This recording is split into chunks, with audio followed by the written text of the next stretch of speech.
నీలం కాంతి తేలిగ్గా వెదజల్లిపోతుంది. ఎరుపు మాత్రమే నిలిచి చంద్రుణ్ణి ఒక రక్తవర్ణ వస్త్రంలా కప్పేస్తుంది. ఈ క్షణంలోనే జాబిల్లి రక్తచంద్రుడిగా మారిపోతాడు. ఇది సాధారణ గణితం కాదు.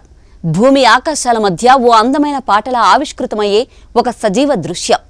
చరిత్రలో ఎన్నో నాగరికతలు ఈ దృశ్యాన్ని చూసి భయపడి వణికాయి.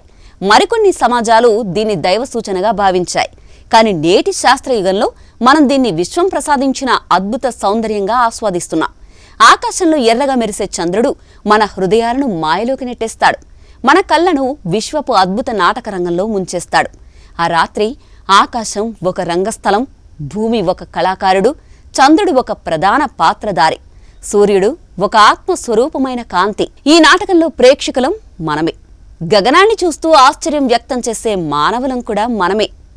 మరో 3 సంవత్సరాల తర్వాత 2028 చివరి రాత్రి మన అందరం మళ్లీ ఆ ఎర్రటి అద్భుతాన్ని వీక్షించబోతున్నాం. కాలమనే గడియారము మనల్ని ఆ క్షణం వైపు నడిపిస్తోంది. అప్పుడు ఆకాశంలో చంద్రుడు ఒక ఎర్రటి దీపమై విరజిమ్ముతూ మళ్లీ మనల్ని విశ్వపు అద్భుతానికి సాక్షులుగా నిలిపే క్షణం రాబోతోంది. ఆ రోజు కోసం మన హృదయం వేచి ఉండాలి. ఎందుకంటే అది ఒక ఆకాశ గీతంలా మనల్ని మరోసారి మంత్రముగ్ధుల్ని చేయబోతోంది. ఇక నేనైతే ఆ అందమైన రోజు కోసం ఇప్పటి నుంచే వెయిట్ చేస్తున్నా. మరి మీరు మీ అభిప్రాయాన్ని కామెంట్ చేయండి. This is Aruna signing off.